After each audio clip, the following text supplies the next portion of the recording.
Biye tene septembre kalo tile wɔɔrɔ san 2021 aw minnu sɔgɔlen mana bɔlɔlɔ kanaw la an ka foli b'aw ye dantɛ foli min na ni bamanankan kunnafoni suru waati selen Mali kibaru jabarani kan aw bisimila. CEDEAO ka fɔ ka bɛnna Goodluck Jonathan nanen bɛ lɛrɛ 72 taamana Bamako. Nigeria jamana kuntigi kɔrɔ Goodluck Jonathan ni CEDEAO ka fɔ ka bɛnna don Mali gɛlɛya la a ka pankuru cunna Bamako kunu kari septembre kalo tile 5 san 2021 a nanen bɛ farancɛla fanga taacolo kɔlɔsili n'a kimɛnni na n'a y'a sɔrɔ ɲɛta kɛlen bɛ jamana ɲɛmɔgɔ fɛ. Goodluck Jonathan bɛ to o baara in na fɔ kalo tile 7 ani farancɛla fanga ɲɛmɔgɔ bɛ ɲɔgɔn ye kɛ kɛrɛnkɛrɛnnenya la jɛkulu min ɲɛsin bɛ farancɛla fanga kɔlɔsili ma i n'a fɔ CEDEAO, Afiriki keleyatɔ ani diɲɛ tɔnba ONU ka ciden Mali kɔnɔ.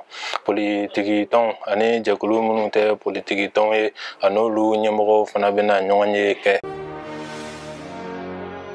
Polisiw ka nisɔngoya jira cogo ma bɛn mɔgɔ caman ma jumadon fara ɲɔgɔn kan jɛkulu M5 RP ye wulikajɔ minnu kɛ san 2020 juillet kalo tile 11 ani 12 lakanabaaw ye mugu ci ka mɔgɔ caman faga dɔw fana joginna lakanabaa kɛrɛnkɛrɛnlen minnu bɛ wele tubabukan daɲɛsurunna FORSAT olu ɲɛmɔgɔba commissaire divisionnaire Umaru Samake minɛna o hukumu kɔnɔ ka datugu Bamako kaso bonba la jumadon septembre kalo tile 3 san 2021 ka kɛɲɛ ni kiiri tigilamɔgɔ dɔ ka laɲini ye. O waleya ma bɛn polisi dɔw ma olu taara makasi la kaso bonba da la k'a bilali wajibiya.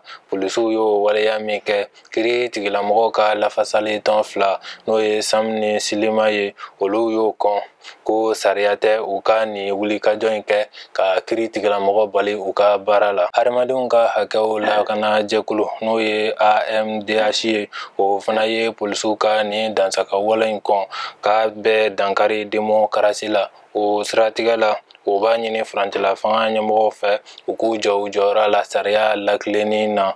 Kaso bonba lakɔlɔsilibaw fana y'u ka nisɔngoya jira a ko la kosɛbɛ. An bɛ taa kɔkan kibaruyaw la k'aw ladɔnniya ko Laginɛ sɔrɔdasiw ye jamana kuntigi Alpha Condé minɛ k'a ka fanga ban. Laginɛ faaba la Conakry sɔrɔdasiw bɔra ka dugu fan bɛɛ labɔ ni mugukanw ye kunu kari septembre kalo tile 5 san 2021 k'a laban k'u suuru jamana kuntigi so Seku Tureya kan. Ni kunnafoni jɛnsɛra réseaux sociaux kan kosɛbɛ lɛrɛ damadɔ o kɔfɛ ja dɔ bɔra u ka jamana kuntigi bɛ sɔrɔdasiw ni ɲɔgɔn cɛ o y'a ka fanga dafiri. Alpha Condé yɛrɛ si hakɛ bɛ san 83 la. Sɔrɔdasi kɛrɛnkɛrɛnlen minnu bɛ Conakry kɔnɔ olu ɲɛmɔgɔba lieutenant colonel Mamadi Doumbouya ye laseli kɛ réseaux sociaux kan k'a jira ko ale n'a jɛɲɔgɔnw de ye fanga dafiri in kɛ.